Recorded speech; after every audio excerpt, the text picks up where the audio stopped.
네, 시작. 유진님 저 가운데로 오세요. 네, 제가 시작. 됐습니까? 네, 근데 이게 시작할게요. 이만큼 괜찮아요? 제가 움직일게요. 네, 편하신 대로 하세요. 네. 잠깐만요. 화면 공유를 하겠습니다. 동영상 있으세요? 없습니다. 네, 그러면 그냥. 네, 그냥 소리 없이. 동영상 있는 거 인터넷으로 연결되는 것도 되죠. 예, 되죠. 네. 됐어요? 네네, 시작하시면 돼요. 앉으시면. 여기에 저거가 안 뜨는데? 뭘 카페지?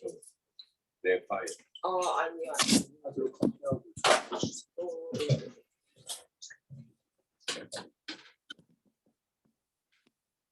네.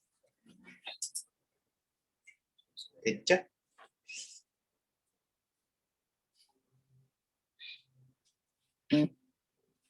소프트웨어를 한글로 된 걸 좀 써주세요.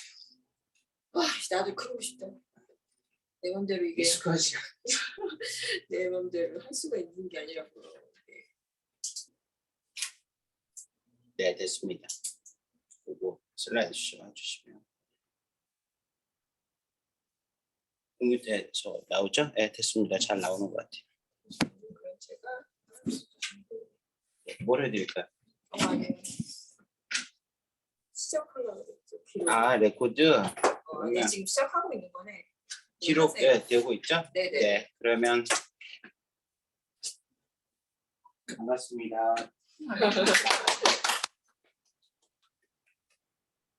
오늘 발표하게 된 엉클 찰리 최영태입니다. 지난번에 제가 그 정수기에 대해서, 물에 대해서 쭉 설명을 여러 번 드렸음에도 불구하고 제가 하고 싶은 말들을 다 못해서 그런 것들을 추가해서 좀 오늘은 자세한 내용들을 좀 전달해 드리고 싶어서 자리를 다시 한번 마련했습니다. 네. 지난번에도 말씀드렸다시피 이게 포인트로 되나요? 네. 세 번째 거. 세 번째 거. 네. 저렇게 나왔는데. 지금 그럼 마지막 거 이거 아닌데. 네. 그냥 손가락으로 할게요. 네. 우리 지구상의 물은 굉장히 다양하게 있죠. 굉장히 많은 부분에 땅덩이로 치면은 이 지구라는 땅덩이 중에서 굉장히 이 지구라는 별을 보면 물이 차지하는 비율이 굉장히 높아요. 실제적으로 육지라고 하는 부분은 굉장히 적은 부분에 해당이 되거든요. 그래서 여기 도표에서 보시는 것처럼 육지 이 물을 쭉 놓고 봤을 때 바닷물이 이 지구가 외계 행성에서 보면 우주에서 보면 이렇게 파랗게 보이는 이유가 물 때문에 그래요. 물 때문에 그러는데 그 바닷물이 거의 97%를 해당을 하고 육지물은 한 3% 정도. 그 외부는 이제 대기에 있는 물이 이제 해당이 되는 거거든요. 근데 이제 우리가 사용 가능한 물은 여기서 육지에 있는 물을 쓸 수 있는데 거기도 대부분이 다 빙하가 차지하고 있어요. 얼음이나 이런 것들이. 실제적으로 사람이 사용할 수 있는 물은 굉장히 적은 양이에요. 0.6%? 그러니까 굉장히 소중한 자원이죠. 그리고 이제 이 물 자원들은 계속해서 고갈되고 있어서 이거가 이슈들이 계속 되고 있어요. 물은 이제 바닷물이 증발을 하고 증발한 게 다시 비로 내려오고 그 내려온 게 다시 땅에 스며서 또 지하수가 되고 하천으로 흘러가고 이 사이클들을 계속 순환해서 반복하고 있어요. 그래서 이 사람이 먹는 물의 가장 중요한 게 이제 pH가 굉장히 중요해요. 사람들에 있어서. 근데 약산성보다는 알칼리 쪽이 사람들한테 굉장히 도움이 되는 물이에요. 근데 실제적으로 수증기가 이 바닷물이 끌어올라서 위로 올라서 증기가 된 상태에서 구름 상태에서 비로 떨어질 때 pH가 약산성에 해당이 돼요. 한 5에서 6 사이 이 정도에 해당이 되거든요. pH가. 근데 이 물은 이 인체에 들어갔을 때 굉장히 좋지는 않아요. 약산성의 물들은. 그래서 이제 이런 물들이 사람이 먹기 편한 사이클을 도는 과정에서 이 지표면 속으로 들어가면서 안반을 통해서 이 미네랄들이 함유되면서 이 pH가 올라가게 됩니다. 그래서 약산성으로 이제 변화되는데 그게 가장 좋은 물에 해당이 돼요. 사람들한테 흡수되는데. 그러니까 자연은 그냥 가만히 놔두면 잘 놀게 돼 있어요. 그게 맞는 생명체들하고 자연계가 하나로 잘 놀 수 있는 에코시스템이 돼 있는데 여기에 이제 문제되는 건 이제 사람들이 인부가 되면 이게 깨지는 거예요. 그래서 계속 트러블이 생기는 과정들이 있는 거죠. 그래서 이제 이 좋은 이제 물들이 딱 왔을 때 이거를 그냥 우리가 먹을 수 있었으면 참 좋은데 예전에는 다 그걸 업테이크를 그냥 자연스럽게 할 수 있었어요. 근데 요즘은 오염원들이 너무 많다 보니까 이것들 고도화된 정수 시스템을 통해서 사람들이 먹을 수 있게 시스템화 시키는 거죠. 그래서 여기 이제 취수장에서 물을 취수한 다음에 이제 이게 이제 강에서도 할 수 있고 하천에서 하고 그다음에 지하수 이 다양한 파트에서 이렇게 끄집어 당겨요. 끄집어 당겨서 이 정수할 수 있는 플란트에 가서 이제 여기서 이제 정수하는 시스템을 밟죠. 근데 대량의 물을 정수하다 보면 케미칼들을 안 쓸 수가 없어요. 그래서 가장 좋은 시스템은 우선 물에 있어서 가장 중요한 건 미생물 컨트롤하는 게 제일 중요해요. 이게 미생물이 오염되지 않도록 하는 게 가장 중요하기 때문에 가장 신경 써서 여기 정수하는 스텝 들어가는 거가 염소를 제일 값싸고 가장 효율적으로 살균할 수 있는 화학제가 염소인 거죠. 그래서 염소를 가장 많이 다량으로 쓰게 되는데 이게 필연적으로 잔류염소가 따라서 들어올 수밖에 없는 시스템이에요. 우리나라가 이거를 우리나라뿐만 아니고 이런 정수 시스템들이 케미컬 처리를 하면 반드시 염소나 이런 것들이 들어가기 때문에 그거를 제거하는 프로세스를 함에도 불구하고 결국은 따라올 수밖에 없는 시스템이거든요. 근데 우리나라는 비교적 굉장히 정수하는 설비 테크닉들이 굉장히 좋아요. 그래서 그런데도 불구하고 우리는 이제 이 배관들이 실제로 고객들한테 이제 우리가 쓰는 단계까지 오는 스텝이 노후된 게 너무 많아요. 아파트가 금방 새로 졌어요. 엄청 깨끗하고 좋죠. 배관도 깨끗해요. 근데 여기만 깨끗한 거죠. 이 기 앞단까지 우리 아파트 앞에 들어오는 라인은 알 수 없죠. 어떻게 됐는지. 그래서 그런 오염원들이 깨끗해도 불구하고 중간중간에서 오염은 다시 생겨서 우리한테 올 수밖에 없는 상황인 거죠. 그래서 우리가 정수기를 쓸 수밖에 없는 상황에 놓여지는 겁니다. 이렇게 해서. 그래서 그러면 이제 우리가 먹는 제일 좋은 물이 뭐냐? 건강한 물. 이건 뭐냐면 미네랄이 풍부한 물이 제일 좋은 거예요. 미네랄이 풍부한 물. 그리고 용존산소가 풍부한 거. 그것도 역시 굉장히 중요해요. 용존산소가 많이 들어있으면 물에서 청량한 맛이 느껴져요. 이렇게 프레시하다는 느낌이 들고 그런 것들에서 이 DO가 0.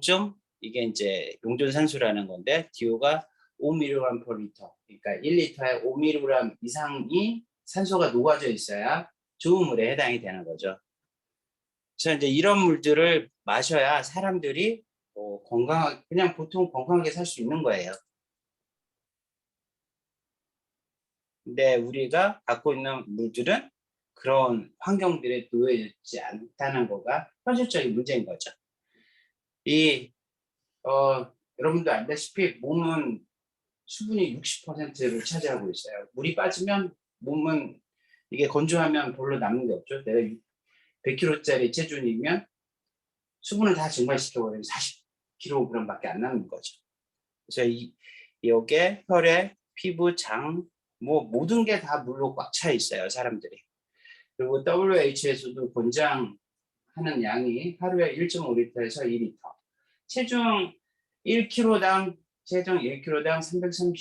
330ml를 먹으라고 제안을 해요. 그래서 통상적으로 한 2리터 정도를 먹을 거를 추천을 합니다. 그래서 한국 사람들이 그러면 현실적으로 많이 먹고 있냐? 그렇지 않아요. 부족해요, 항상. 우리가 물이라고 생각하는 것들이 다양한 경로를 통해서 먹을 수 있거든요. 우리가 마시는 물도 있지만 음식을 통해서도 먹고 그 다음에 야채나 과일 뭐 여러 가지 형태로 다 먹을 수 있어요.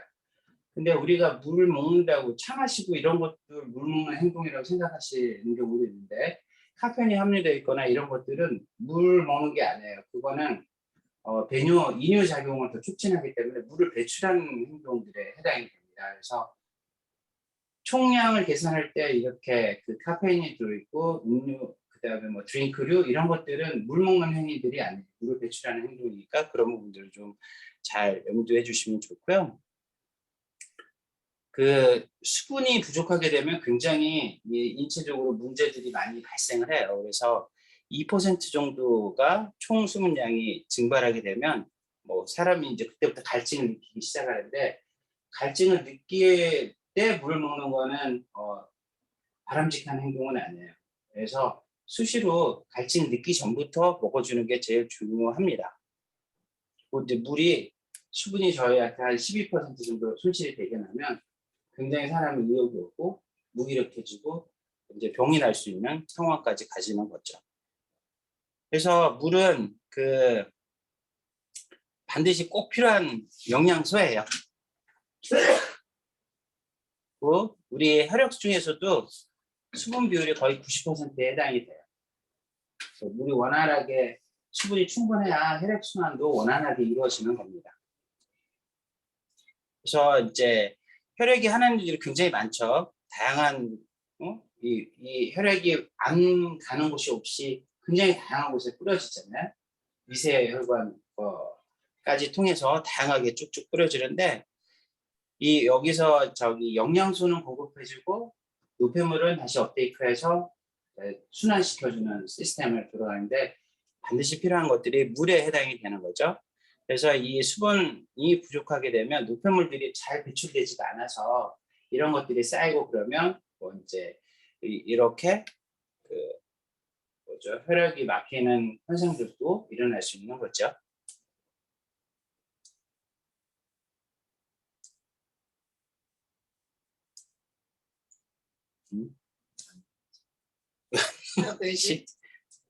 아니 뭐가 꼬였나 봐요. 네, 됐습니다. 그래서 그 혈액순환이 원활하기 위해서는 기본적인 이야기들은 수분이 필요해야 된다는 내용들이에요. 그래서 혈전이나 혈관 흐름이 막히는 거 이런 것들을 다 예방하는 가장 기본적인 것은 물을 수분을 원활하게 공급을 해줘야 된다라는 게가 원칙이 되는 거고요.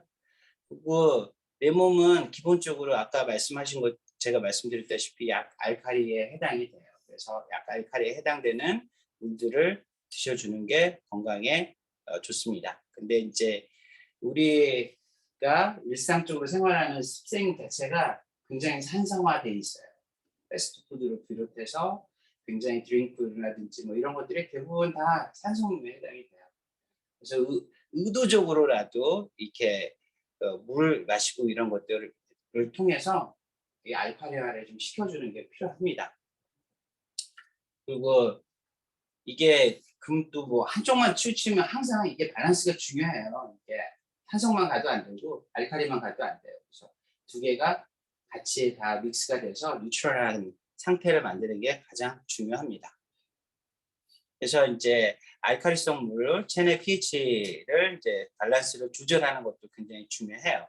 거기서 이제 가장 중요한 파라미터가 뭐냐면 바로 미네랄에 해당이 되는 거죠. 미네랄의 pH를 알칼리로 올려주는데 굉장히 큰 역할을 합니다. 그래서 그냥 제가 이제 좀 이따 또 다시 이야기를 말씀을 드릴 건데 물이 기본적으로 아무것도 없는 순수한 물은 pH가 굉장히 뉴트럴해야 정상이지만 이게 굉장히 왔다 갔다 해요. 딱 고정돼 있잖아요. 왜냐면 이 순수한 거는 거기에 뭐라도 하나 딱 들어가면 그 순간 변화가 되거든요. 그래서 산소로 갔다 알칼리로 갔다 순식간에 왔다 갔다 해요.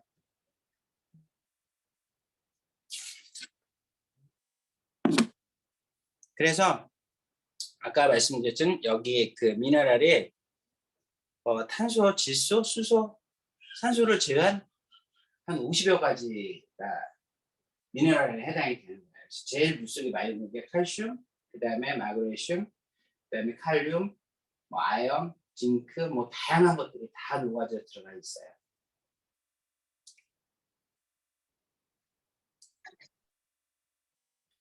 그래서 우리가 물속에 이제 우리 몸속에 꼭 필요한 필수 미네랄이라는 게 칼슘, 칼륨, 나트륨, 마그네슘, 아연, 철, 인 이런 것들이 여기에 필수 미네랄에 해당이 됩니다. 그래서 이런 것들이 물을 통해서 같이 흡수되는 게 가장 좋아요.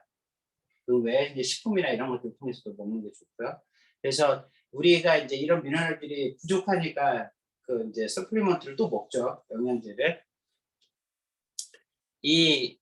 아마 이제 이 미네랄이 하는 일들은 우리 김 박사님이 아주 전문가죠. 이런 거에 대해서는. 그래서 이제 몸속에 들어가면 이런 미네랄들이 할 수 있는 일들이 굉장히 주요소로서의 역할들을 되게 많이 해요. 나트륨 펌프도 있고 칼슘 펌프도 있고 영양소가 몸에 받아들이고 체내로 흡수하고 내보내고 이런 과정에서 이러한 미네랄들이 굉장히 중요한 역할들을 많이 해줘요. 그래서 이게 없으면 정말 안 되는 필수한 것들이죠. 그래서 이 몸속에 필요한 섭취하는 일들이 굉장히 중요합니다. 영양제로 부족하면 영양제로도 먹어줘야 되는 거죠. 그래서 물속의 미네랄들은 흡수율이 아까도 말씀드렸듯이 굉장히 좋아요. 이렇게 이 결정화되어 있는 미네랄보다 물속에 이온화되어 있는 형태는 몸속에 받아들이는 게 훨씬 더 빨리 흡수할 수 있습니다. 그래서 물을 우리가 먹게 되면 혈액 안으로 침투하는데 걸리는 시간이 5분 안에 체내로 쑥 흡수가 돼요. 굉장히 빨리 움직이는 거죠.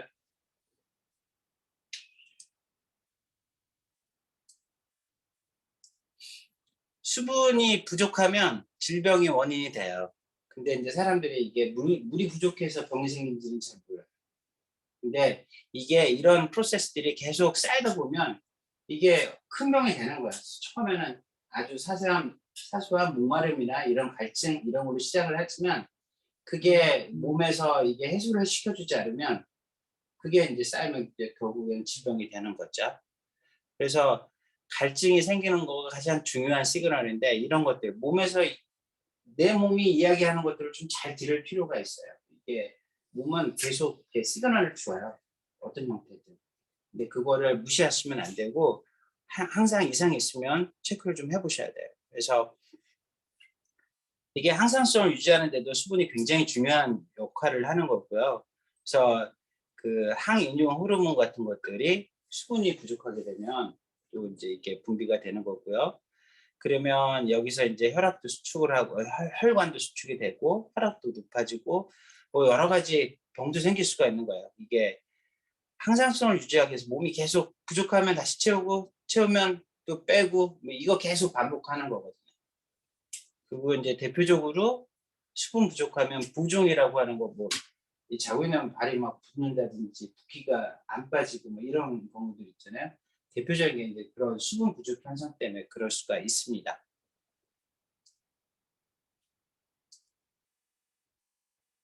그 이제 만성 탈수라는 거는 이제 계속 지속하면 사람 굉장히 피로감이 쌓여서 회복이 안 되는 거예요.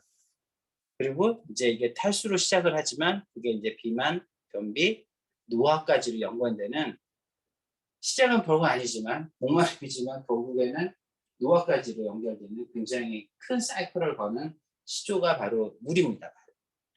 그래서 물을 잘 채워줘야 되는 뭐 이제 이 몸을 가진 사람으로서 반드시 해야 될 행동 중에 하나인 거죠.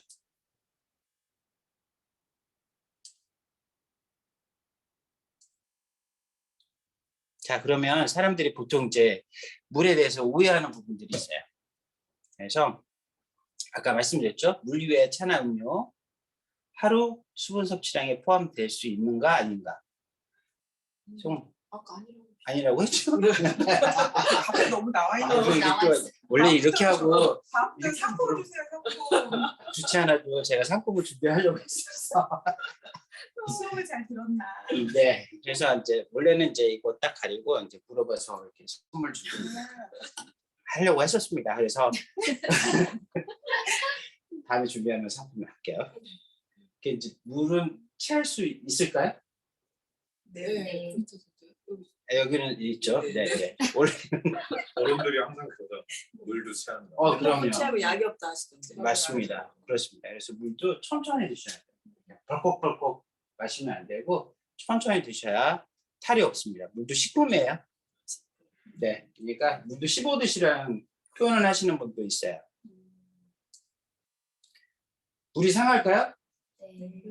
아, 예, 이거 있어서 당연히 알고 있는 거죠. 물도 상해요. 왜냐면 정수된 물은 바로 상하지는 않지만 사람이 체액이, 타액이 묻어있는 상태는 바로 상해요. 사람이 손대기만 하면. 그 입에 애들이 이렇게 병들 이렇게 마시잖아요. 이거 그냥 놔두면 금방 상해서 먹을 수가 없어요. 냄새도 나고. 이게 체내 입 안에도 미생물이 엄청 많거든요. 그래서 침이 타액에 들어가면 드는 순간부터 오염이 되기 시작해요. 그래서 이 애들 막 이렇게 빨고 다니고 이런 거를 사실은 하게 주면 별로 좋지 않아요. 딱 먹을 만큼만 주고 계속 지속해서 들고 다니는 걸 못하게 하는 게 좋습니다. 그래서 상합니다. 그리고 운동한 후에 이것도 당연하죠. 하지만 이게 전후가 중요한 건 아니에요. 그러니까 필요할 때 수시로 계속 먹어주는 게 중요해요. 그리고 영양분이 없다? 있다? 있다. 네, 있습니다. 이게 중요한 영양소 중에 하나가 미네랄이기 때문에 영양소가 있습니다. 그래서 이걸 통해서 할 수 있는 거고요.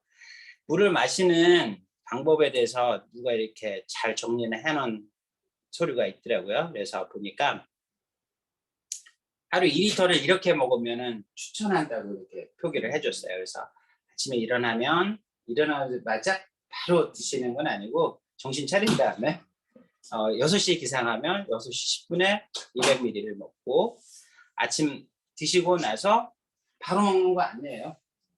아침 드시고 나서 한 2시간 후에 또 마시고 그 다음에 2시간 간격으로 계속 드시는 거예요. 그냥.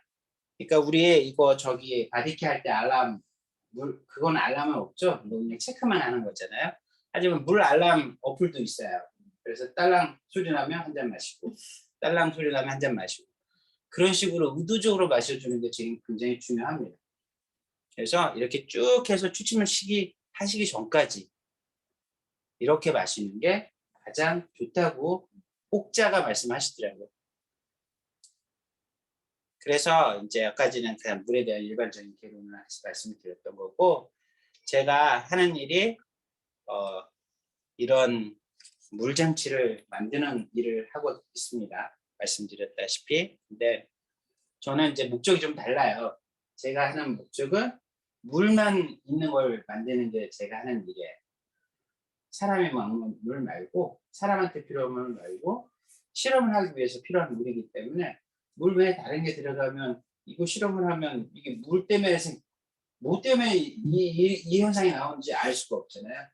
그래서 우리가 아무것도 없고 물에다가 A하고 B를 섞으면 어떤 뭐 C나 D가 돼야 되는데 이게 왜 그런지 알 수가 없으니까 다른 뭐가 조금이라도 들어있으면 그래서 완전히 물만 있는 거를 만드는 기계를 만들고 있어요. 근데 우리 이스프링은 물만 있는 게 아니에요. 미네랄이 들어있죠. 사람한테 필요한 물을 만드는 기계가 이스프링인 거죠. 이거와 좀 다른 점이에요. 그래서 뭐 이런 것들은 이제 물에 관련된 레귤레이션들을 만들어주는 협회들이 있어요. 그래서 뭐 CAP, ASTM, 뭐 ACS, USP, NSCS, 그다음 이런 것들이 이거 말고도 겁나 많아요 종류들이. 그래서 이제 그런 것들이 이제 물의 정의 얘는 뭐다 딱 말하려면 누군가 정의를 내려줘야 되잖아요. 이거 의자다. 의자는 나무로만 나무를 아니지 나무는 사람이 앉는 거다. 내지는 발이 3개도 있고 2개도 있고 여러 가지 정의들이 있잖아요. 이렇게 정의를 딱 내려줘야 사람들이 걔는 그거구나 이렇게 인지를 하는 거죠.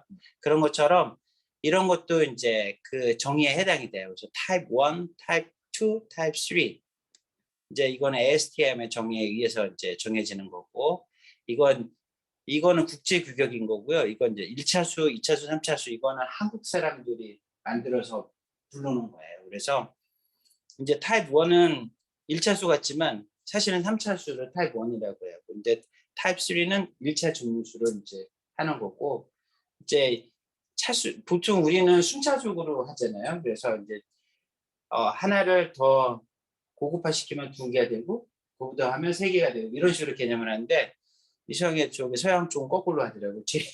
제일 하이 퓨리티한 거를 1이라고 하고, 그 다음에 이제 갈수록 순도가 떨어지는 형태로 거꾸로 이야기를 해줘요. 그래서 이게 이제 가장 일반적인 증류수라고 하는 이제 순수라고 하는 게 이거고, 그 다음에 얘가 이제 울트라 퓨어라고 하는 거가 얘예요. 그래서 이제 퓨어는 순수고, 울트라면 퓨어보다 울트라 퓨어면 더 초월을 한다는 개념 있잖아요. 그래서 이게 이제 울트라 퓨어가 여기에 해당이 되는 거죠. 그래서 보통 이제 우리 김경용 박사가 이제 실험하고 이러면 이런 물을 가지고 많이 해요. 그래서 모든 분석하는 거, 왜냐면 이제 뭔가 변화가 있는데 어떻게 변화되는지 보려면 여기다 막 실험을 해가지고 그거를 분석을 해요. 기계가 집어넣어서. 그럼 기계가 얘는 뭐 이 성분이 이렇게 변했어요. 저게 없어요. 뭐 이런 것들을 자동으로 막 분석해서 주면 그거 보고 이제 해석을 하는 거죠. 그런 거 할 때 이런 이제 이 물을 쓰는 거예요. 그래서 이런 장비에 들어가는 물 장치들은 굉장히 고가예요. 그래서 우리 이스프링은 여기에 비하면 아주 그냥 세 발의 피죠. 그래서 이스프링 100만 원밖에 안 했지만 제가 만드는 거는 제일 싼 게 한 1000만 원 정도 해요. 그리고 수입해서 오는 외산 우리 저기 성원 리더도 아마 이제 그 회사에도 나오나? 나오죠? 아니요, 저희는 밀리포화가 밀퍼가 나오죠? 네. 나오긴 하는데 GE에도 이게 물 관련 산업 그 회사 부서가 있어요. 나도 에너지랑 뭐 이쪽 관련해서 여기도 엄청 큰 여기는 조그마한 거 안 하고 엄청나게 큰 플랜트를 만드는 데 들어가는 것들을 해요. 그래서 하여튼 그런 것들 하는 것처럼 굉장히 다양한 분야에서도 쓰고 있어요. 그래서 아까 이제 ASTM이라고 하는 게 이제 스탠다드가 이게 ASTM이 아메리칸 스탠다드 테스트 메소드인가 뭐 하여튼 그런 거예요. 그래서 여기 있네. American Society of Testing and Materials라고 하는 거가 이 주 기구의 이름이고요. 여기서 타입 1, 2, 3, 4에 대한 정의를 정확하게 내려놨어요. 그래서 이게 resistivity 비저항 값은 18, 1, 4, 0.2 그리고 뭐 conductivity 전도도 값은 얼마 이상, pH는 얼마. 여기서 pH가 NA라고 써 있는 게 이게 검출이 안 되는 거예요. 이거를 측정을 못 하는 거예요. 왜냐하면 pH는 뭐냐면 그 용매 안에 들어있는 수소 이온의 농도를 측정하는 게 pH예요. 그래서 그러니까 수소 H 플러스 이온이 몇 개가 있는지를 측정할 수 있는 장치가 pH 메타인데 아까 물 말고는 없다고 했잖아요. 그러니까 이게 이온이 없는 거예요. 그 측정을 못 해요, 기계로. 그래서 NA라고 이렇게 표시가 되는 거예요. 근데 이제 요 정도 타입 4 그레이드에서부터는 이게 이제 조금 있는 거죠. 그래서 측정을 하면 pH가 나와요. 그래서 5에서 8. 근데도 레인지가 좀 브로드하게 나오죠. 왜냐면 여기서도 어떻게 움직일지 몰라요. 굉장히 불안정한 거죠. 깨끗한 거는 오염되기 쉬운 거야. 아주 더러운 거는 뭘 집어넣어도 티가 안 나. 그래서 순수한 것들은 오염되기 깨지기도 쉽고 오염되기도 쉽고 막 이런 거죠. 이게 국제 표준이에요? 아니면 그냥 아메리칸 애들이 정한 거예요? 아메리카가 정하긴 했지만 얘들이 표준인 거죠. 그럼요? 네, 얘들이 표준입니다. 그래서 이렇게 이제 정의가 되고 여기에 이제 있는 파라미터들이 이렇게 다양하게 있어요. 뭐 클로라이드 염소의 농도, 소듐, 그러니까 나트륨의 함량, 뭐 실리카의 농도 이런 것들이 다 정해져 있어요. 이런 기준을 충족하면 얘는 무슨 물이다라고 이제 정의를 내려지는 거죠. 그리고 이제 이거는 뭐 실험실 물의 이제 정의를 나타내는 개념도 있고 다양하게 있습니다. 물속에 오염원들은 이렇게 다양하게 있어요. 제가 보는 입장에서는 물속에 들어있는 모든 건 다 오염원인 거예요. 여기 무기이온들 이런 것들은 우리 몸에 필요한 것들이지만 실험실 물 장치의 입장에서 보면 다 필요 없는 것들이에요. 다 버려져야 되는 거. 용존산소도 역시 마찬가지예요. 얘도 다 버려져야 되는 것들이에요. 그 입자들, 미생물들, 그다음에 엔도톡신, 뭐 파이로젠 이런 것들. 뭐 엔도톡신이나 이런 거는 물 속에서도 이런 것들이 있어요. 이게 뭐냐면 미생물의 부산물들인데 이게 세포나 이런 것들을 배양할 때 이런 것들이 있으면 얘가 발열 반응을 일으켜가지고 세포를 죽이기 수가 있거든요. 그래서 이제 그런 것들을 없애기 위해서 얘도 제거를 시키는 거예요. 엔도톡신, 파이로젠 역시 마찬가지. 싹 다. 아마 김 박사님이 이거 저기 키워보면은 얘 때문에 오염 많이 되시요. 그런 없는 물을 쓰시죠, 보통은. 그래서 이제 물을 정화할 때, 이제 정제할 때, 기술들이 굉장히 다양하게 많이 사용이 돼요. 그래서 역삼투마, 탈리온법, 멤브레인 여과법, 한화여과법. 이게 이제 한화여과법이 요즘 우리 정수기에서 보면은 중공상화법이라고 하는 거가 얘에 해당이 되는 거예요. 그 다음에 이제 흡착, UV, 중류법 다양한 것들이 있어요. 그래서 가장 많이 쓰는 게 이제 역삼투막이라는 방법을 쓰는 거예요. 그래서 보면 얘는 장점이 뭐냐면 비용이 별로 안 들어요. 이거 만들 때. 그리고 온갖 가지 유기물들을 이온화, 무기성 이온들을 다 제거하는데 굉장히 편리해요. 단점이 뭐냐면 이게 엄청 힘을 가해서 만들어줘야 하기 때문에 그러니까 삼투는 고농도에서 저농도로 이동하는 걸 삼투라고 하거든요. 근데 저농도에서 고농도로 이동하려면 자연스러운 현상이 아니기 때문에 엄청난 힘을 줘야 돼요. 그래서 여기서 막 밀어주면 이게 이제 투가 돼서 반대로 넘어가는 형태가 되는 거죠. 근데 이제 얘는 이런 걸 하려면 속도가 너무 느리기 때문에 조수 탱크나 이런 것들이 필요해요. 그래서 이게 이제 여기 있는 게 막이고요. 여기서 이제 압력을 막 가하면 여기서 이쪽으로 빠져나가는 거죠. 여과된 게. 제가 이거 뭐만 거 눌렀나? 네, 다시 누르세요. 근데 네. 그렇군요. 그래서 여기 보면 여기 제거 효율이 엄청나게 좋아요, 얘가. 그래서 기본적으로 한 거의 95% 이상의 오염물질들을 많이 제거해내요. 그래서 유기물들, 그다음에 무기물들 이런 것들이 많이 제거가 되고요. 그래서 여기 보면 칼슘이나 나트륨, 그다음에 뭐 CO2, 박테리아, 그러니까 미생물들 이런 것들이 이제 쭉쭉 빠지는 거죠. 그래서 쭉 밀면 이쪽으로는 여과된 물이 가고 오염물이 이렇게 쌓여서 밑에 이제 드레인 포트라는 게 있어요. 그래서 이쪽으로 흘러서 나가는 거예요. 그래서 역삼투압 정수기는 반드시 드레인이 붙어 있어요. 그러니까 폐수가 나가는 통로가 있는 거예요.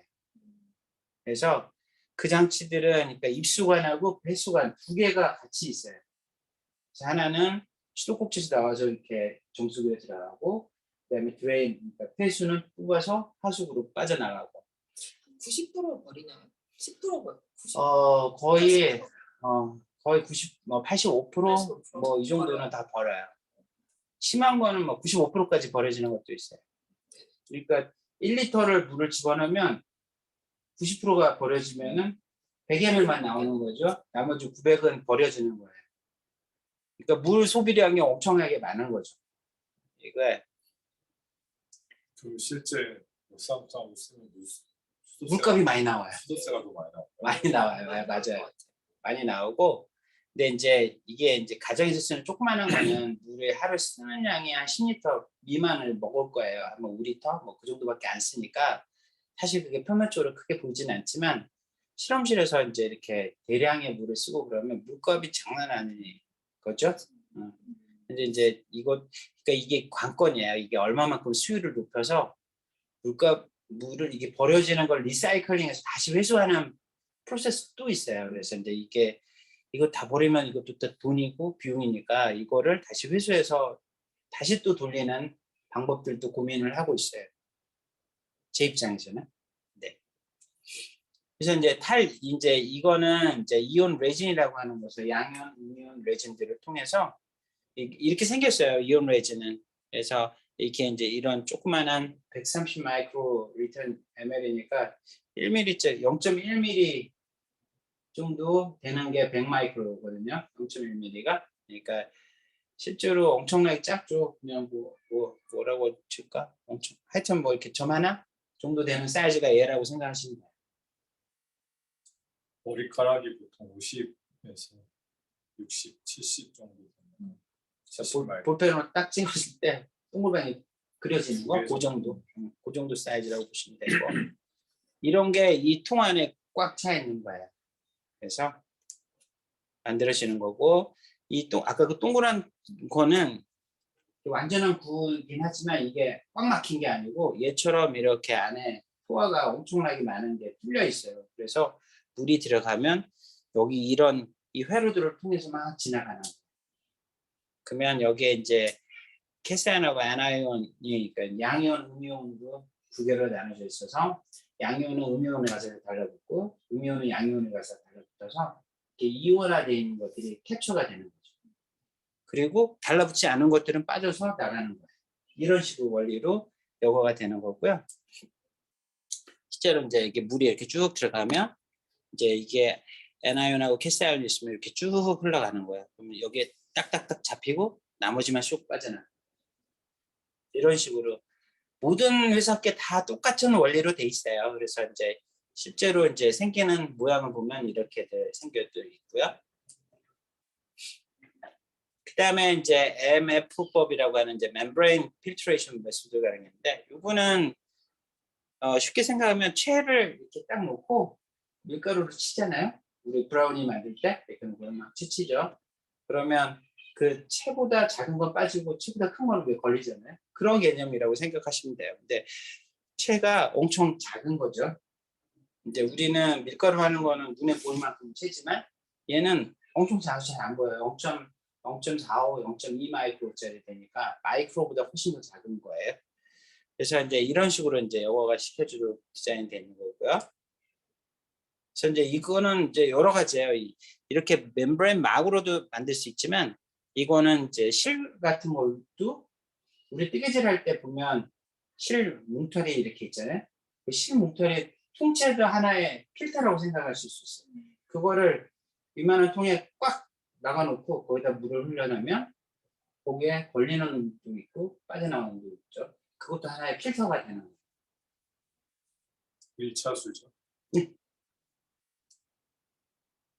그래서 이제 이거는 이제 막으로 된 거고 이제 실제적으로 막이 0.4, 0.2 마이크로짜리로 돼 있어요. 그래서 여기 물이 이렇게 흘러가고 오염물질들은 위에 이렇게 쌓이는 거예요. 그래서 이게 쌓이다 꽉 막히면 물이 안 나오는 거예요. 얘는. 그러면 이제 바꿔줘야 돼요. 수명이 다양한 거기 때문에. 우리도 이 스프링 설치하면 노후된 집일 경우에는 저기 프리 필터 해놓으면 좋아요. 달아줘요. 아 달아줘? 네. 네, 아주 얘기하면 달아줘요. 아 그래요? 그러니까 녹물이 많이 나오고 그런 집들은 저 응. 프리 필터를 달아줘요. 이게 프리 필터거든요. 이런 게. 근데 이제 이게 이제 실타 아까 그 뜨개질하는 실처럼 얘도 실을 엄청 많이 묶어놨어요. 이렇게. 그래서 물이 이렇게 쑥 이 통 안에 들어있는 거고 물이 이렇게 쑥 들어가면 이 통을 물이 안에서 들어와서 밖으로 빠져나갈 때 여과가 돼서 이제 흘러나오는 거거든요. 그래서 눈물 많은 걸 반드시 하면 좋아요. 이 풀필터를 바꿔주면. 근데 이제 이런 형태로도 이런 게 나와요. 그래서 얘는 단점이 뭐냐면 교체하기 엄청 힘들어요. 근데 이런 것들은 원터치야. 딱 꽂아서 트위스트하면 딱 잠기고 빼면 빠지고. 그래서 이거 통째로 갖다 버리고 이런 형태인데 녹물 제거하는 게 주로 목적입니다. 얘는 그리고 얘는 파이널 필터고 미생물 제거하는 용도로 사용이 되는 거고요.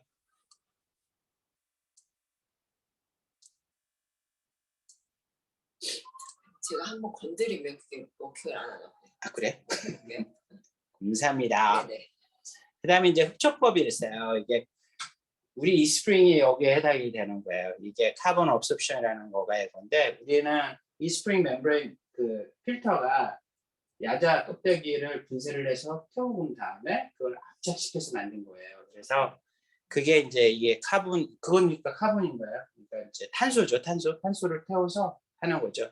그래서 이거를 보통은 입자가 이렇게 생겼어요. 카본 필터가. 그래서 여기에 우리 저기 뭐죠? 이거 공기청정기도 보면 우리 앞쪽에 헤파가 있고 맨 앞에는 저기 있죠. 프리필터가 있고 헤파가 있고 그 뒤에 카본 필터가 있어요. 탈취하는 거, 까만 거. 그래서 이렇게 흔들어 보면 소리가 나요. 타가닥타가닥 소리가. 왜냐면 우리 이스프링처럼 압축해서 만든 게 아니라 걔는 이런 비드가 들어있는 거예요. 그 안에. 그래서 그게 그냥 꽉 채워진 게 아니고 이게 바람이 잘 통하게끔 이렇게 한 절반 정도만 들어있어요. 코를 하나에 꽉 100% 탄 게 아니고 한 7, 80% 차있나? 뭐 그 정도 돼 있어요. 그래서 이게 공기가 훅 들어갈 때 그 중간에 이제 공기 중에 있는 뭐 유기 뭐 그러니까 VOC라고 하는 휘발성 유효화물들 아니면 냄새들 이런 것들이 다 거기에 흡착이 돼요. 왜냐면 이 탄소는 이 카본은 이게 이제 굉장히 활성이 좋아요. 굉장히 액티브한 놈이에요. 그러니까 얘는 보통 이제 액티브 카본이라고 해요. 활성탄이라고 얘기하는데 얘를 이거 그렇게 제조를 한 거예요. 얘가 이게 뭐죠? 반응기를 엄청 많이 가질 수 있게 만들어놔서 뭔가가 케미칼을 확 지나가면 확 잡아요. 순식간에. 그래서 엄청나게 효율이 좋아요, 얘가. 그래서 보통은 이런 통 안에다 이렇게 그냥 꽉 채워 놓는 거예요. 근데 우리는 얘를 한 번 더 꽉 짰어요. 꽉 눌렀어. 꽉 눌러서 카본이면서도 얘가 아까 말씀드렸던 얘의 역할 두 개를 동시에 하게끔 만들어진 게 우리 거예요. 이 스프링은. 그래서 얘 사실은 이 상태로 있으면 얘가 이 포화가 이 공극이 일정하지가 않잖아요. 근데 아까처럼 얘를 탁 압착해 놓으면 얘가 들어갈 수 있는 구멍의 사이즈가 딱 정해지는 거예요. 근데 그거 굉장히 이제 노하우를 많이 해본 거죠. 이렇게도 했고 저렇게도 했고 뭐 1톤으로 눌렸다가 뭐 몇 톤으로 눌렸다가 다양하게 해보니 최종적으로 이런 공법으로 가지고 딱 만들었더니 얘가 0.2 마이크로 정도의 공극을 갖는 필터가 된 거죠. 그래서 이제 그거를 테스트하는 방법들은 되게 많아요. 그런 것들을 다 통해서 중요한 거는 우리가 상업화, 매스 프로덕션을 하려면 항상 똑같은 퍼포먼스를 보여줘야 돼요. 그게 굉장히 중요하거든요. 근데 그렇게 만든 게 이제 이스프링에 있는 필터에 해당이 되는 거죠. 그래서 이게 이제 그 흡착법에 해당이 되는 거예요. 그래서 이제 이거 보면 이게 이제 카본이고 클로라이드가 포함되어 있는 물인데 이게 이제 클로라이드 이온들이에요. 얘 가면은 바로 그냥 들러붙는 거예요. 가지를 못해. 물만 샥 빠져나가는 이런 형태로 되어 있는 거죠. 아까 중공사목이라는 거는 이렇게 생겼어요. 그래서 물이 이제 이 관 사이로 들어가고 여기에 일정 정도의 프레셔가 가해지면 물이 바깥으로 슉 빠져나가는 거예요. 그리고 오염원들은 이 안에서 같이 딸려서 밖으로 나가는 거죠. 그래서 얘도 반드시 폐수가 필요해요. 이 장비를 써도. 왜냐하면 물이 100% 다 요과되는 게 아니고 버려지는 물이 있어요. 나가는 것 때문에. 그래서 실제적으로 이 안에가 막이 되는 거고 얘가 막이에요. 굉장히 얇죠. 얘는 베이스가 엄청 큰 거예요. 얘를 지지를 해줘야 돼요. 압력 같은 것들을 잡아줘야 되기 때문에 실제적으로 이 큰 거가 꽉 잡고 있는. 실제 막은 여기 얇은 장 한 장인 거죠. 야. 근데 이거가 이렇게 돼 있고 이렇게 크게 보이지만 머리카락만 해요. 실질적으로 보면. 그래서 이렇게 머리카락만 하는 게 머리 묶어서 딱 붙고 있죠?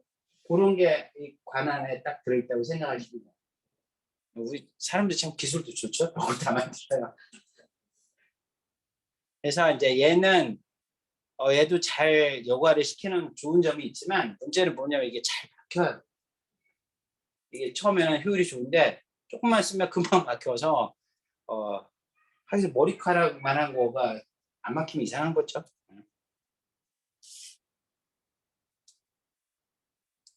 어디 제품이 중공사목 쓰는 거예요? 중공사막 쓰는 거가 제품마다 다 있어요.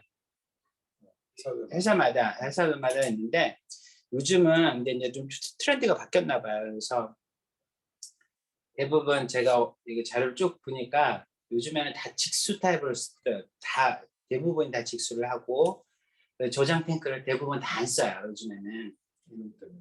오염 때문에 그렇긴 한데 근데 또 문제가 뭐냐면 얘를 이제 그럼에도 불구하고 뜨거운 찬물이 다 나와요. 이제 펠티어라는 소재를 이용해서 이제 그렇게 만드는 거거든요.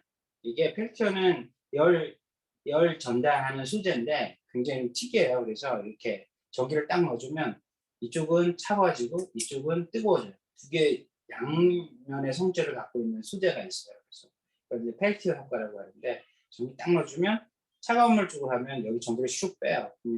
물이 이쪽으로 싹 흘러가면서 갑자기 확 차가워지는 거예요. 그리고 뜨거운 물을 싣고 싶으면 전기를 이쪽으로 다시 흘려보내주면 갑자기 확 뜨거워지는 거예요. 열이 엄청나게 갑자기 툭 떨어지고 엄청나게 갑자기 확 올라가요.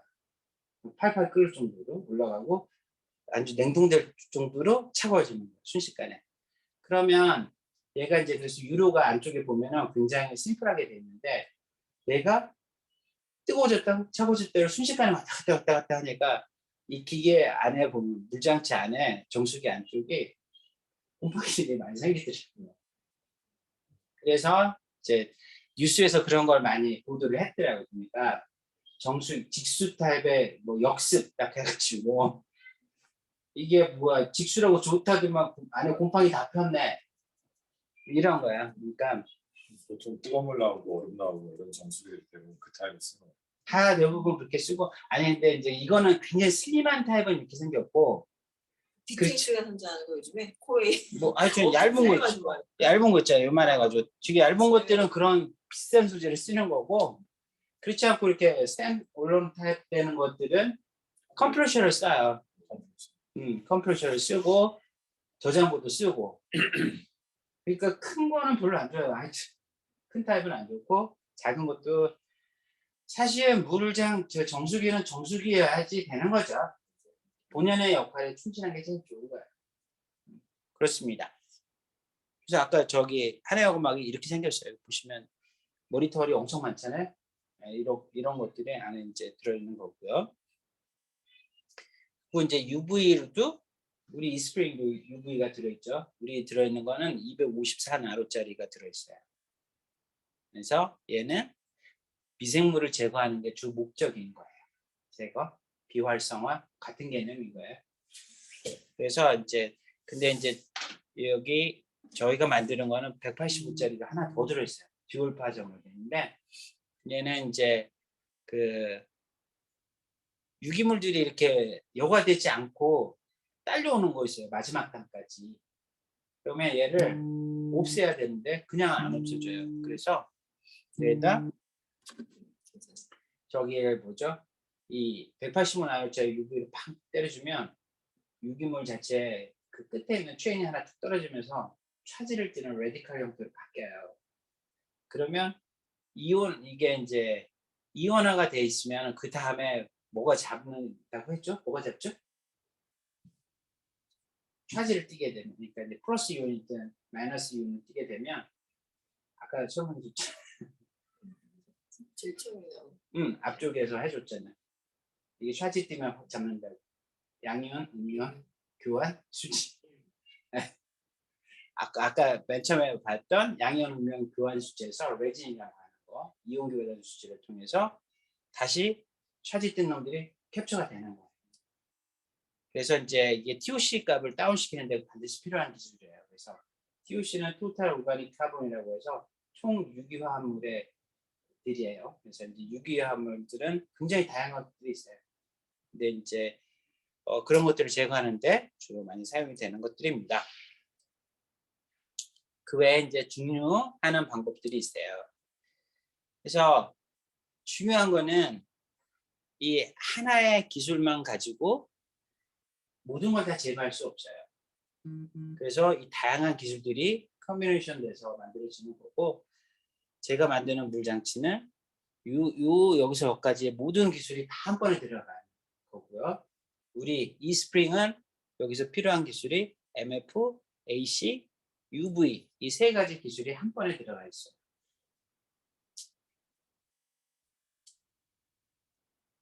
그리고 우리 불시장치는 NSF에서 42, 53, 401, 55.B 4개의 카테고리에서 크레임을 받아서 굉장히 다양한 제품들을 그러니까 제가 보기에 NSF 찾아본 것 중에서 제일 많이 인증을 갖고 있어요. NSF가 굉장히 쉬운 거 그냥 모두가 다 NSF를 이야기하니까 별거 아닌 것 같지만 사실 이런 거 뭔가 인증을 하나 받으려면 좀 겁나게 힘들어요. 하다못해 저희 이제 저희가 만드는 물장치도 C 인증도 있고 뭐 ISO 인증도 있고 그다음에 뭐 있더라 뭐 전기 전파 인증 뭐 팔아먹으려면 정말 해야 될 게 너무 많아요. 근데 그런 거 하나하나 준비하는 게 시간도 시간이지만 돈도 엄청 많이 들어요. 그걸 한 번 하면 끝나냐? 그렇지 않아요. 매년 해야 돼.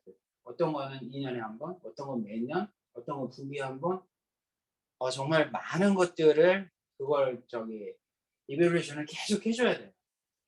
그러니까 우리가 물건이 뭔가를 개발해서 많이 잘 팔리고 하면 돈도 많이 버니까 그런 거 비용 나가는 게 별 문제가 안 되지만 사실 돈 많이 투자하고 뭔가를 개발했는데 잘 안 팔리고 그러면 이제 그만 팔고 싶어도 정말 아니 돈이 계속 들어가는 거예요. 근데 하여튼 우리 이스프링은 NSF 인증에서도 이렇게 다양한 것들이 카테고리에서 가지고 있는 거고요. 특히 이제 42 같은 경우는 가장 많이 일반적으로 쓰는 거예요. 심리적인 효과라고 해서 이게 관능 쪽으로 보는 거예요. 이게 테스터하는 사람들마다 조금씩 차이가 있을 수 있는데 이게 만약에 조일이 이제 테스터 관이에요. 그래서 내가 보기엔 냄새가 나는데 그럼 이제 거기에 마이너스가 되는 거예요. 근데 이제 경신의원님이 듣고 이거 괜찮은데? 그러면 이제 주관적이잖아요. 그러니까 이게 심리적인 게 굉장히 이게 파라메타를 정하기 굉장히 어려워요. 근데 이제 이거는 이제 통계치로 이제 하는 거죠. 결국에는 여러 심사관들이 쭉 해서 합결 내는 거예요. 이제 이게 굉장히 과학적이지 않는 거죠. 그러니까 그런 게 굉장히 더 어려워요. 사실은 수치가 무슨 수치는 얼마 이상, 얼마 이하 이렇게 딱 정확하게 하면 좋죠. 뭐 이슈 된 것도 없고. 근데 이제 그렇지 않은 이렇게 관능적이고 심리적인 영향 뭐 이런 것도 굉장히 어려워요. 근데 이제 그럼에도 불구하고 여기에 이제 이게 굉장히 중요한 파라미터예요. 왜냐하면 실질적으로 사람이 느끼는 거거든요. 이거는. 그래서 이런 영양평가에서 만족한다는 게 굉장히 어렵지만 반드시 해야 되는 일지 중에 하나예요. 그래서 우리가 거기에 42번에 해당되는 걸 했고 53번은 굉장히 이제 얘는 건강에 관계된 것들이 되게 많아요. 그래서 뭐 화합물질들 같은 것들을 많이 이렇게 이슈화가 되어 있는 것들이 되게 많아요.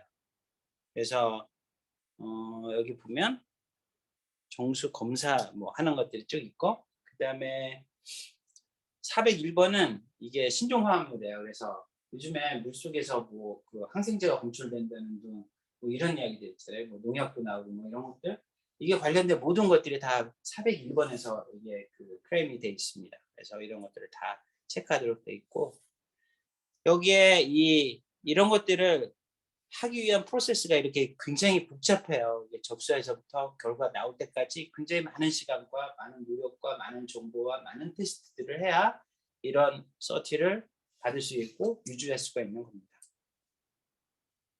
그래서 우리 아까 보신 것처럼 401, 55.B, 그 다음에 42, 그 다음에 53. 이게 이제 53, 이게 이제 녹차 라떼라고 하는 거 들어보셨죠? 낙동강 녹차 라떼? 네. 이런 게 이제 여기 53에서 컨트롤하게끔 돼 있어요. 이거 뭐냐면 그냥 라떼는 아니고 그 안에 남주류라고 조류가 있어요. LG라고 하는 거가 이렇게 엄청 많이 키면 뭐 이끼끼 뭐죠? 물에 녹조라고 하잖아요. 바닷물에도 녹조 끼듯이 강물에도 이제 끼는 거예요. 근데 얘가 인체에 문제 뭐 없으면 상관없지만 사실 얘가 사이드 이펙트가 되게 커요. 얘가 독소를 많이 분출하거든요. 그래서 이제 그런 것도 다 체크하도록 돼 있죠. 그리고 여기서 이제 저거 이것도 있어요. 테프론, PFOA. 테프론 팬 우리 코팅할 때 들어가는 거가 얘가 들어가요. 얘가 있는 점 체크하는 게 중요한.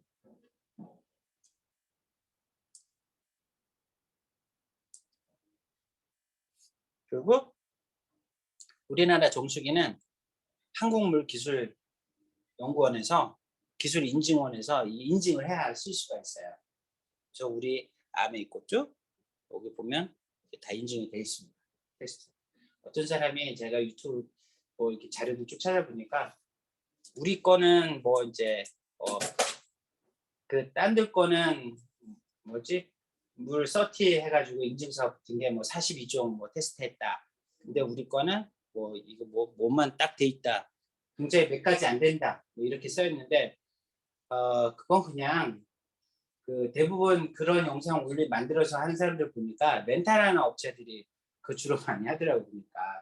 그리고 뭐 말도 안 되는 소리들 많이 해놓은 사람들이 있는데 그 사람들 보면 대부분이 다 자기 비즈니스하고 연관된 사람들이더라고요. 객관적이지는 않고 그냥 지극히 자기 주장을 주관적으로 하더라고요. 우리 그 김정현 변호사님이 예전에 이스프링켜 강의하신 거 유튜브에 있나? 보신 적 있어요? 네. 그 변호사님이 이제 변호사니까 실제로 법적으로 물 수자원공사에서 물 관리를 어떻게 하는지 누가 하는지 그걸 알려주신 적 있어요. 우리나라는 수자원공사가 실제로 하지 않고 정수기 협회에다가 맞아요. 물을 줍니다. 그래서 정수기 만든 사람들이 그냥 자기네들끼리 몇 개만 걸러지면 정수기 인증을 줘요. 맞습니다. 네, 그래서 이게 정말 기본적인 거지만 굉장히 수준이 낮다는 거를 알려드려야 돼요. 소비자들. 네, NSF는 글로벌 스탠다드예요. 그래서 제가 또 찾아봤잖아요. NSF 사이트에 가면 이렇게 다양한 회사 제품들이 다 나와요. 우리나라에서 판매되는 물장치는 대부분 있는데 우리 암에 있게 제일 많이 서치를 가지고 있어요. 인증에 관련된 것들이 굉장히 많은 파라미터로 엄청 많아요. 다 셀 수가 없더라고요. 너무 많아서 그냥 일부만 이렇게 좀 쪼개온 거고 얘는 어디 거야? 삼성 거, LG 거, 그다음에 얘는 코웨이, 그다음에 청호 거 이렇게 딱 돼 있고 여기 보면 이제 핵심적인 거는 이거예요. 이제 얼마나 사용할 수 있는지 필터 한번 딱 바꿨을 때 쓸 수 있는 양. 우리는 5톤, 그러니까 5,000리터. 삼성 거 이거 이제 아이템마다 좀 틀릴 거예요. 근데 대부분 이제 이건 우리 거의 절반이죠. 그리고 LG 것도 0.75, 그러니까 750리터예요. 그리고 얘는 자료 없고 얘는 우리 거보다 많네 5,600리터 뭐 이 정도로 되어 있는 거고 얘는 생산량이에요. 시간당 생산량, 분당 생산량 이렇게 쭉쭉 있는데 우리 게 제일 많이 나와요. 제가 왜 많이 나온다고 했죠? 반 사이즈 때문에. 그래서 우리 거는 8mm짜리 쓰고 다른 모든 회사들 거는 다 6mm짜리 써요. 왜 8mm, 6mm 차이가 있냐? 별거 아닌 것 같죠? 난 10mm짜리 쓸 거야. 오토마에 나올 수 있지요. 근데 문제는 뭐냐면 요가 효율이 문제가 되는 거예요. 그러니까 빨리 나오게 하면 좋죠. 우리 수돗물 틀면 수돗물처럼 나오는 게 제일 좋겠죠. 그러면 기다리지도 않을 테고. 근데 그렇게 하려면 그거를 커버를 할 수 있는 캐퍼를 가지고 있어야 돼요. 이런 필터들이. 근데 머무름 시간이라는 게 있어요. 이거를 충분히 효율을 가려면 이 물이 얼만큼은 머물러 있다가 그러니까 최적 대비 얼마가 머물러 있어서 나와야 여과가 된다는 데이터가 있는데 그거를 충족시켜주지 못하기 때문에 그거 사이즈를 작은 걸 쓰는 거예요. 그리고 우리 거는 사이즈가 보면 엄청 커요. 사실은 필터 입장에서 보면 그렇습니다. 그래서 우리 필터가 이렇게 생겼죠.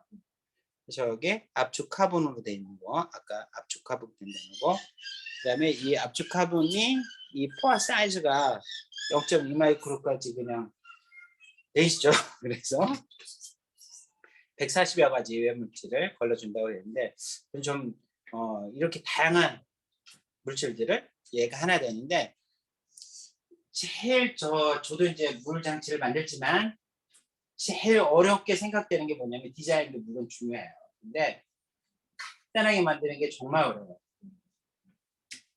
저도 그냥 그렇게 만들고 싶어요. 그냥 뭐 이렇게 뭐 하나 탁 하면 모든 게 다 교체되고 그냥 다 풀리고 이랬으면 좋겠어요.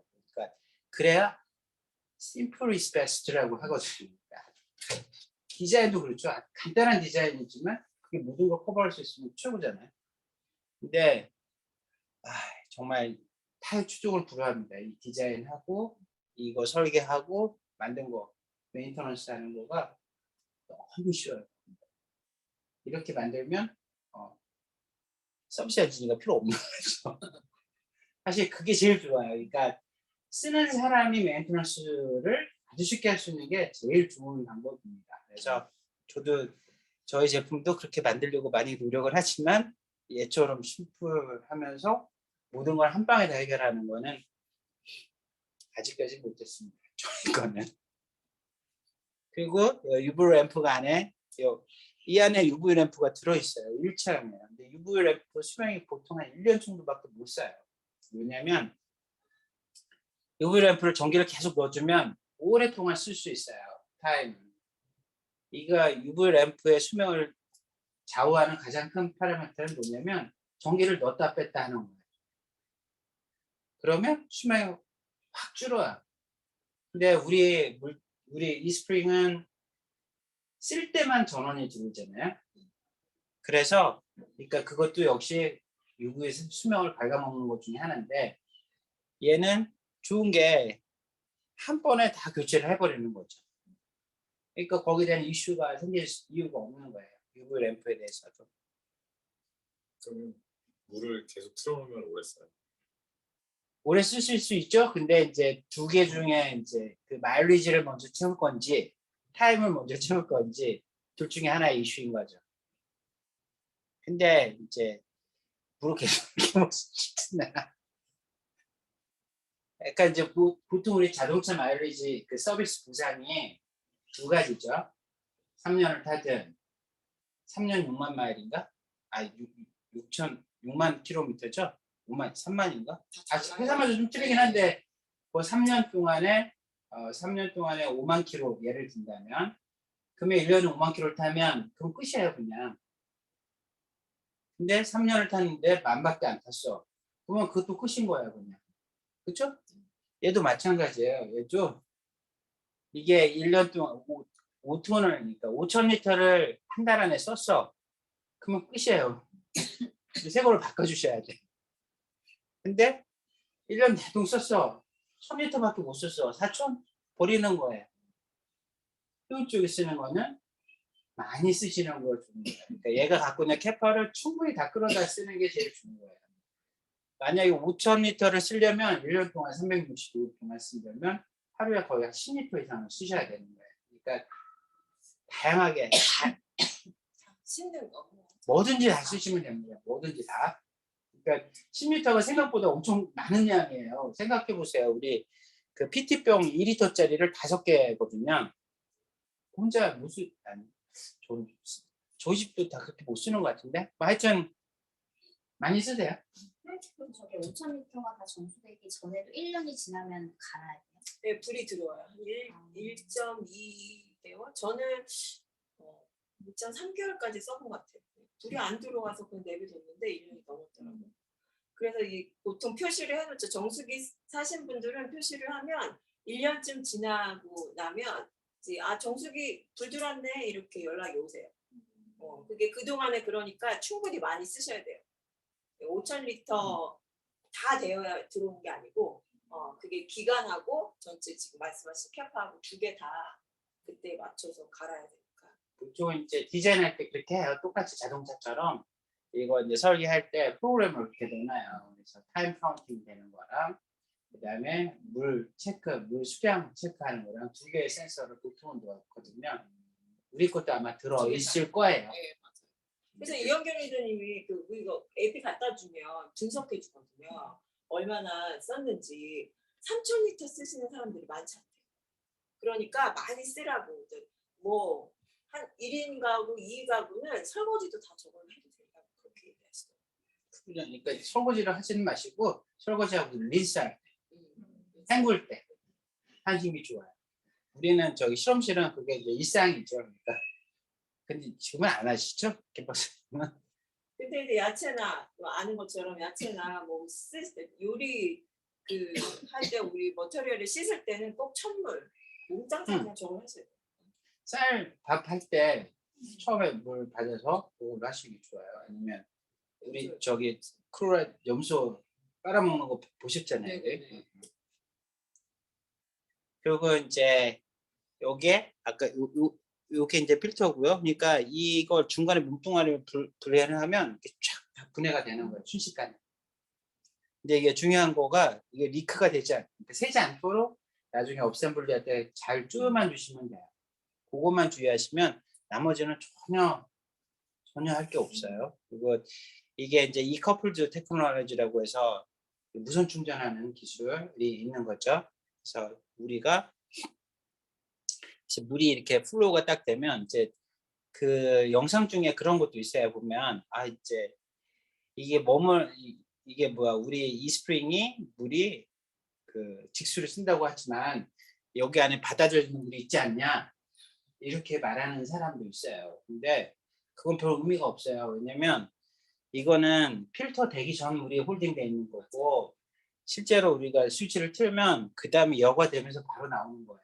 그래서 실제 머물러 이제 그 튜빙 사이에 포셋하고 튜빙 사이에 물만 홀딩이 되어 있는 거지 여기에 통째로 다 바운딩이 되어 있지는 않아요. 그러니까 혹시 그렇게 말씀하시는 분이 계시면 잘 이해시켜 주시면 될 것 같아요. 싸우거나 물지거나 그런 거 하지 마시고. 그래서 이제 이 커플드 된 이 시스템이 있다는 거가 가장 효과적인 거고요. 그다음에 엄청 싸다는 거죠. 따지고 보면. 그래서 제가 이것도 다시 계산해 봤어요. 그래서 뭐 하여튼 전기료 리터당 평균 83원이 든다는 거. 왜냐면 이 전기가 쓸 때만 들어온다고 했잖아요. 그래서 엄청 쓴다는 거 같고. 자, 우리가 5년을 사용하는 걸 계산을 해보면 이 스프링 본체가 105만 원인가요? 105만 원. 이게 호세라면 좀 108만 원인가 그런데? 올랐어요? 네, 서울 기준으로 오는 거. 네. 하여튼 그리고 이게 필터가 4개 값하면 25만 8천 원 하면 이제 100만 원이죠. 103만 2천 원. 합쳐서 5년 통치면 필터 값만 이제 얼마야? 200만 원 돈 되지요. 200만 원 돈을 우리가 5톤이니까 25톤이 생산하는 거죠. 그래서 계산해 보면 83원이 나오는 겁니다. 그러면 제일 싼 물이 어디 있죠? 코스트코 물이 제일 싸나요?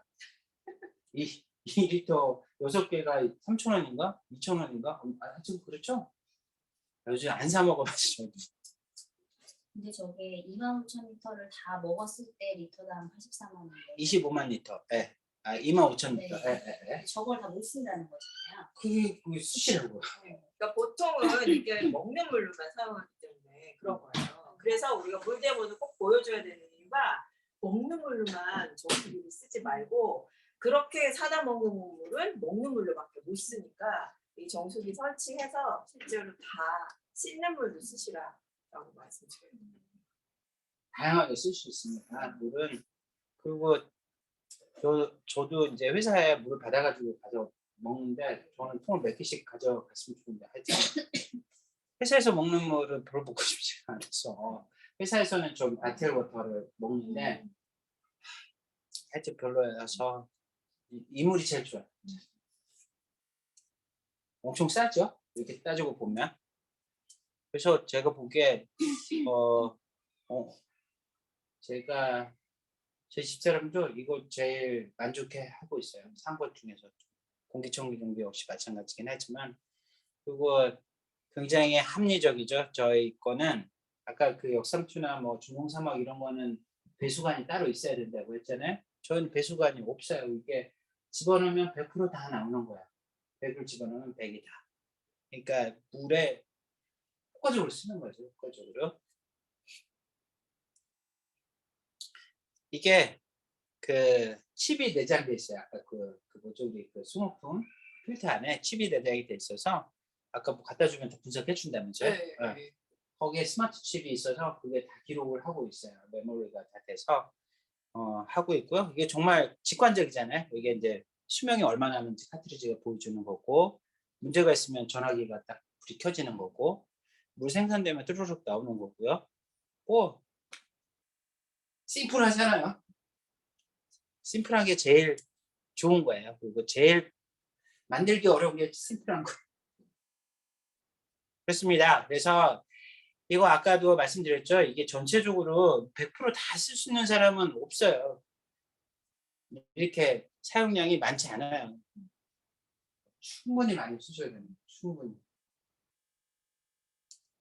이상입니다. 네,